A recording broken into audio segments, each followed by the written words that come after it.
Hey, what's up, everybody? I wanted to tell you a story about how the importance of choosing the right builder. Where some people have tried to save money on the front end, they've ended up paying for it big time on the back end. So, as I was saying, the other day, I get a phone call from a client that we did a design for, and he wants to buy me lunch. Now, first, let me explain that this was a customer we did a preliminary design for, priced it out, and then they ended up going with another builder. There was a reason for that. When they first came to me, they described what they wanted, and then over the course of a month, it became 3 floors of complete remodel and addition, and basically redoing the entire house. This all amounted to about 40 pages of detail with specifications, and eventually I priced it out for them. And I showed them that wish list and what their preliminary numbers were going to be, and they kind of freaked out. And they thought that that was the permanent number that they would be charged instead of just the preliminary number before we went through a value engineering process.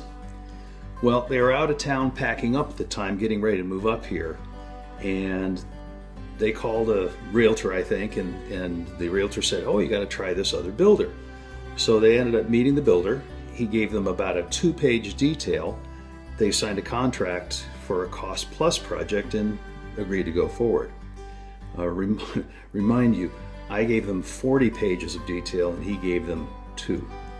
So anyway, here comes this phone call about mid-January. They were supposed to start back in October, and I'm sitting there at breakfast with this gentleman, and my heart goes out to him because he's hurting. You can tell he's getting emotional. He says the builders lied to him repeatedly. They never show up.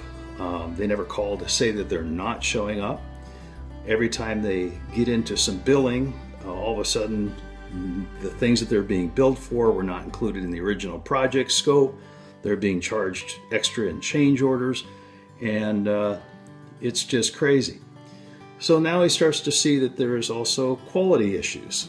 And I was a bit hesitant at first. I don't like to comment on another builder's quality, but I could tell from what he was telling me that things were just not right.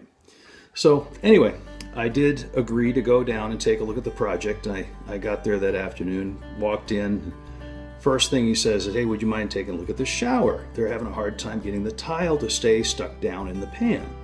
And that doesn't sound right to me. So I step into their walk-in shower, and sure enough, there's 1.5 by 1 inch tile sitting, some of them 3/8 high, in the shower pan. I mean, you could break a toe getting in or out of the shower. So I look at the grout lines, and they're all over the place. They go from 1/8 inch to 3/4 of an inch. I pick up a level that's sitting there. I put it on the wall. The wall sitting 1 inch out of plumb in 7 feet. I mean, it's no wonder the grout lines are what they are. Well, the pan doesn't seem to have a liner in it. And I asked him, I said, "What did they use for a liner?" He said, "They painted some red stuff on." And I said, "Well, look at it. They scratched that out when they were repairing some of the tile." And they're saying this work is done and expecting him to accept it the way it is. And I said, without a pan liner in there, pretty soon you're going to have water in your downstairs. It's going to rot everything out in between. There's no vinyl, there's no hot mop, there's no liner.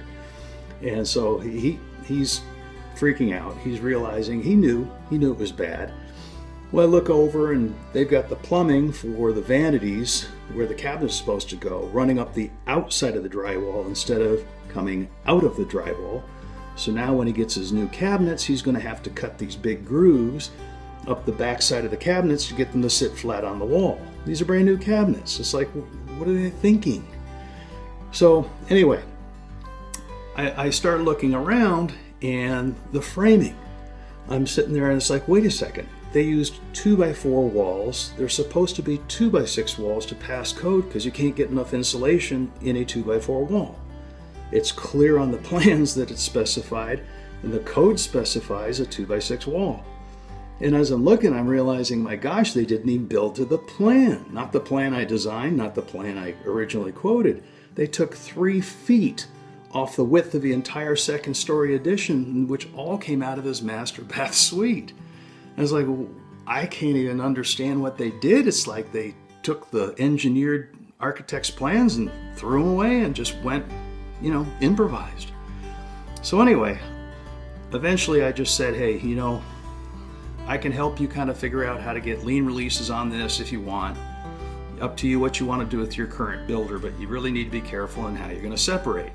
As an old friend of mine once said, as an attorney, it's very easy to get in a relationship of business or even marriage with somebody, but it can be damn hard and expensive to get out. And sometimes you'll pay anything to get away from a situation. So I agreed to come back. I agreed that we would start after he had cleaned up everything with the other builder, and we'd figure out what had been done right, what had been done wrong, try to tear out the stuff that's wrong, and kind of start over again. Well, come to find out, the builder had hired an unlicensed electrician and was pulling wires all over the place, and this is a guy that the state electrical inspectors would love to get a hold of. They know he's out there doing this stuff, and they've just never been able to catch him. So again, the builder tries and does convince the homeowner that he doesn't need permits. They go forward without permits, so nobody's inspecting this builder's work. Now he's got stuff that's not in code, could be a significant risk to life and limb, and I feel bad for him. I mean, what do you do?